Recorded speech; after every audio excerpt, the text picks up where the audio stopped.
અયોધ્યા ખાતે રામ મંદિરની પ્રાણ પ્રતિષ્ઠા થવાની હોય ત્યારે અમરેલી શહેરમાં પણ જ્યારે જુદા જુદા કાર્યક્રમો થવાના હોય ત્યારે ડીવાયએસપી ભંડારી અને સીટીપીઆઈ વાઘેલા દ્વારા શાંતિ સમિતિની બેઠક અમરેલી પોલીસ સ્ટેશન ખાતે યોજવામાં આવી હતી, જેમાં હિન્દુ સમાજના અગ્રણીઓ, મુસ્લિમ સમાજના તમામ અગ્રણીઓ હાજર રહ્યા હતા। ડીવાયએસપી ભંડારી દ્વારા તારીખ 22 જાન્યુઆરીના રોજ જે કાર્યક્રમ તમારા હોય કે સંગઠનના હોય અગ્રણીઓ પાસેથી માહિતી લેવામાં આવી અને તમામ કાર્યક્રમો શાંતિ અને ભાઈચારા સાથે સૂચના આપી અને જેમાં બંને પક્ષના જે પોલીસને બાંયધરી આપવામાં આવી હતી કે અમરેલીમાં હંમેશા હિન્દુ મુસ્લિમ સાથે રહીને તમામ કાર્યક્રમો જે કરતા આવે છે ત્યારે આ પણ કાર્યક્રમ એકતાથી કરવામાં આવશે। કોઈ પણ જાતની કોઈને ઠેસ પહોંચે એવો કોઈ પણ કાર્યક્રમ કરવામાં આવશે નહીં। અમરેલી સિટી વિસ્તારની અંદર આગામી સમયમાં તારીખ 22ના રોજ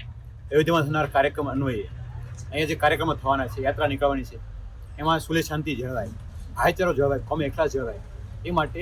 તમારા સંપ્રદાય સમુદાયના આગેવાનોની મિટિંગ કરવામાં આવી હતી, શાંતિ સમિતિ બેઠક મળી હતી અને તમામ લોકોએ એક મતે અમરેલીમાં વાતાવરણ સારું જળવાય રહે એ માટે કાર્યક્રમ ઉજવવા માટે બાંહેધરી આપી છે અને એ માટે પોલીસ કટિબદ્ધ છે। આજ રોજ